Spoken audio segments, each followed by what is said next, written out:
Hello everyone, मैं रश्मि मीना राजकीय महाविद्यालय बूंदी से आज आपको जो टॉपिक पढ़ाने जा रही हूँ उसका नाम है टैक्सोनॉमी।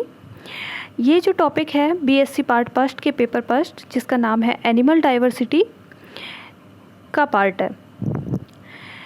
इस टॉपिक में हम पढ़ेंगे टैक्सोनॉमी के बेसिक्स, टैक्सोनॉमी की क्या डेफिनेशन होती है, क्या इसका मीनिंग है, ये सब आज के लेसन में हम पढ़ेंगे।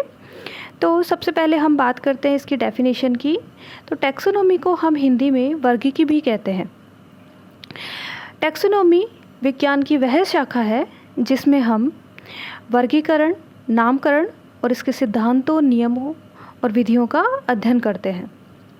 यहाँ हम देख रहे हैं कि दो शब्द हैं, वर्गीकरण और नामकरण। तो आइए पहले हम इनको समझते हैं। वर्गीकरण, आप देखते हैं जीव जगत में जितने भी जंतु हैं उन सबको उनकी समानताओं और असमानताओं के आधार पर छोटे छोटे समूहों में बांटा जाता है। इसे हम कहते हैं वर्गीकरण करना। और इन विभाजित किए हुए समूहों में जो भी जंतु हैं उनका हम कोई वैज्ञानिक नाम अगर देते हैं तो ये कहलाता है नामकरण करना। अब सबसे पहले हम समझने की कोशिश करेंगे इसकी हिस्ट्री को, कैसे वर्गीकरण का क्या इतिहास रहा, कौन कौन से वैज्ञानिक आए जिन्होंने इसमें अपना योगदान दिया। तो इन सब में सबसे पहला नाम जो आता है वो है अरस्तू का, जिन्हें हम फादर ऑफ जूलॉजी के नाम से भी जानते हैं। ये एक ग्रीक दार्शनिक थे। इन्होंने अपनी बुक जिसका नाम था हिस्टोरिया एनिमेलियम, इसमें जंतुओं को की मौलिक समानता व असमानता के आधार पर जंतुओं का वर्गीकरण किया। तो यहाँ पे इन्होंने जो आधार लिया वर्गीकरण के लिए वह था रक्त की उपस्थिति या अनुपस्थिति। इन्होंने रक्त की उपस्थिति के आधार पर जो ग्रुपिंग की, जो समूह बनाया, उसका नाम इन्होंने दिया इनेइमा। इनेइमा को आगे जाकर इन्होंने दो अलग अलग भागों में विभाजित किया। एक भाग था विविपेरस, दूसरा भाग है ओविपेरस। विविपेरस में हम उन जंतुओं को सम्मिलित करते हैं जो कि बच्चे देते हैं, जैसे मनुष्य, व्हेल। और दूसरा भाग है ओविपेरस। ओविपेरस में हम अंडे देने वाले प्राणियों को सम्मिलित करते हैं, जैसे जितने भी रेप्टिलियंस हैं, फिशेज़ हैं, बर्ड्स हैं, ये सभी इसका पार्ट है। यहाँ हम देखते हैं कि जो दूसरा ग्रुप अरस्तू जी ने दिया था वह था रक्त की अनुपस्थिति के आधार पर। रक्त की अनुपस्थिति के आधार पर इन्होंने एक ग्रुप दिया जिसका नाम है एनेइमा। इसके उदाहरण हम देखेंगे, जैसे स्पंज, निडेरिया, मोलस्का, आर्थ्रोपोडा, इकाइनोडर्मिटा, ये सब इनेइमा ग्रुप में आते हैं, एनीमा ग्रुप में। नेक्स्ट है वर्गीकी के पद या टैक्सा ऑफ क्लासिफिकेशन। तो हम यहाँ देखते हैं कि वर्गीकरण के दौरान जब भी क्लासिफिकेशन किया जाता है तो हम जंतुओं को एक स्पेसिफिक पदानुक्रम में रखते हैं। ये पदानुक्रम कुछ इस तरह से होता है। सबसे पहले हम अगर सबसे हायर लेवल की हम बात करें, टोटल 7 लेवल्स होते हैं, तो सबसे हायर लेवल की अगर बात करें तो सबसे पहले आता है किंगडम, उसके बाद फाइलम, फिर क्लास, फिर ऑर्डर, फैमिली, जीनस और स्पीसीज।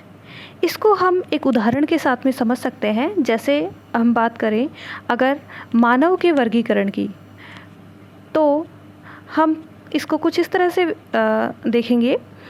तो जो मानव है उसका वैज्ञानिक नाम है होमो सैपियंस। ये एनिमिलिया जगत का प्राणी है, तो यहाँ हम लिखेंगे किंगडम एनिमिलिया। इसका फाइलम है कोर्डेटा, क्लास है मैमेलिया, ऑर्डर है प्राइमेट्स और फैमिली है होमिनिडी और जीनस है होमो और स्पीसीज है सैपियंस। तो देखा आपने किस तरह से हम होमो सैपियंस का पूरा क्लासिफिकेशन करते हैं। अब यहाँ पे आपने सबसे जो हायरार्की में सबसे एंडिंग में जो आता है वो है स्पीसीज। स्पीसीज जाति जिसे हिंदी में हम जाति के नाम से जाते हैं, वर्गीकरण की सबसे छोटी यूनिट है, सबसे बेसिक यूनिट है। अगर हम इसकी डेफिनेशन की बात करें तो जॉन रे जो साइंटिस्ट थे, इन्होंने इसकी डेफिनेशन दी। जॉन रे के अनुसार वे सब जंतु जिनकी उत्पत्ति एक ही जनक से होती है, उन सब को हम एक ही जाति का सदस्य कहते हैं। ठीक है। इसके बाद में नेक्स्ट जो साइंटिस्ट आए वो थे कैरोलस लीनियस, जिन्होंने जाति के बारे में अपने विचार रखे। इन्होंने जातियों को उनकी समानता के आधार पर अलग अलग भागों में वर्गीकृत किया। नेक्स्ट है इसके बाद में जो साइंटिस्ट हुए मेयर, इन्होंने 1942 में जाति को परिभाषित किया, जो कि कुछ इस प्रकार था। प्राकृतिक दशाओं में परस्पर लैंगिक जनन, जिसे हम अंतर प्रजनन के नाम से भी जानते हैं या इंटरब्रीडिंग कहते हैं, द्वारा अपनी ही जैसी जनन सम संतानें उत्पन्न करने वाले जंतु एक ही जाति के सदस्य होते हैं। इसका मतलब है कि अगर नेचुरल कंडीशंस में दो प्राणी इंटरब्रीड कर सके तो वो एक ही जाति के सदस्य होंगे। साथ ही साथ यहाँ पे जो दूसरा क्राइटेरिया है वो है कि जो संतान इनसे उत्पन्न हो वह भी कैसी होनी चाहिए, जननक्षम होनी चाहिए।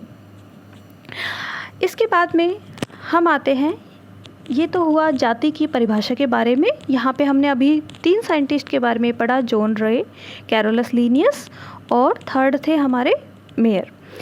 इन सब के आधार पर आधुनिक मान्यता के अनुसार जंतु जाति में निम्नलिखित लक्षण होने चाहिए। जैसे सबसे पहले तो जो जाति है, इनमें सब में एक जीन समूह होता है, इनमें जीन का स्वतंत्र अपवहन होता है। साथ ही साथ ये जाति में जो सदस्य होते हैं वो आपस में अंतरा प्रजनन कर सकते हैं और इनसे उत्पन्न होने वाली जो संतानें हैं वो भी कैसी होंगी, जननक्षम होंगी। अब इसके बाद में हम पढ़ेंगे नोमेनक्लेचर, नामकरण के बारे में। नामकरण के बारे में जो सिद्धांत दिए गए हैं वो हैं, एक तो है बाइनोमियल नोमेनक्लेचर और दूसरा है ट्राइनोमियल नोमेनक्लेचर। बाइनोमियल नोमेनक्लेचर के बारे में हम बात करें तो यह दिया गया था कैरोलस लीनियस के द्वारा। इन्होंने अपनी बुक जिसका नाम था सिस्टेमा नेचुरिमे के 10वें संस्करण में जीवों के नामकरण की द्विपद पद्धति, जिसे हम इंग्लिश में बाइनोमियल नोमेनक्लेचर कहते हैं, इसे दिया था। इन्होंने जो आधार बताया नामकरण के लिए कि जो नाम है, वैज्ञानिक नाम किसी भी जंतु का 2 शब्दों से मिलकर के बना हुआ होगा। जो पहला नाम होगा वो होगा जंतु के जीनस का और दूसरा नाम होगा जंतु के स्पीसीज का। जैसे उदाहरण समझेंगे हम मानव से। मानव का जीनस नाम है होमो, जीनस का नाम है होमो और इसकी स्पीसीज जाति है सैपियंस, तो इसका वैज्ञानिक नाम हम कहेंगे होमो सैपियंस।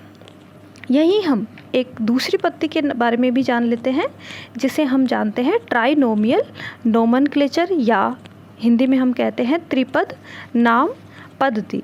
यह जो पद्धति है यह दी गई थी लैमार्क के द्वारा। यहाँ पे लैमार्क ने एक एडिशनल जो शब्द जोड़ा वह था सब स्पीसीज या उपजाति। इनके अनुसार वैज्ञानिक नाम में टोटल 3 शब्द होने चाहिए। पहला शब्द होगा जीनस का, दूसरा शब्द होता है स्पीसीज का और तीसरा जो है सबसे लास्ट वो होगा सब स्पीसीज का।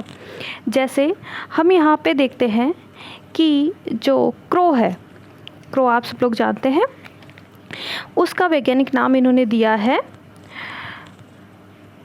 कार्वस स्प्लेंडेंस स्प्लेंडेंस। यह भारतीय और बर्मी कौवे की एक प्रजाति है, जिसका इन्होंने त्रिनाम पद्धति में जीनस, स्पीसीज और सब स्पीसीज के रूप में इसका नाम दिया। यहीं हम देखेंगे कि जब भी हम नामकरण करते हैं, जब भी हम कोई वैज्ञानिक नाम लिखते हैं, तो उसको लिखने के कुछ नियम होते हैं जो हमको ध्यान में रख लेने चाहिए। जैसे कि जो जाति का नाम है वह लैटिन तथा लैटिन स्वरूप भाषा में होना आवश्यक होता है। इसी के साथ साथ जो जाति के नाम में जो पहला शब्द है वंश का नाम, ये बड़े अक्षर में तथा जाति को छोटे अक्षर से प्रारंभ किया जाना चाहिए। इसी के साथ में अगर किसी एक वंश या जाति का नाम यदि भिन्न भिन्न वैज्ञानिक भिन्न रख दे तो सर्वप्रथम प्रकाशित नाम ही मान्य होता है। वैज्ञानिक नाम को हम इटैलिक्स में या कहें तिरछे अक्षरों में भी लिख सकते हैं। आज के जो हमारी क्लास है इसमें हमने जो पहला टॉपिक है टैक्सोनॉमी का, जो कि है इसके बेसिक्स, नामकरण, इससे जुड़ा हुआ इसका इतिहास, इसके बारे में जाना। नेक्स्ट हमारा जो टॉपिक होगा इसमें हम जानेंगे 5 जगत संकल्पना, 5 किंगडम जो कॉन्सेप्ट है इसके बारे में हम जानेंगे।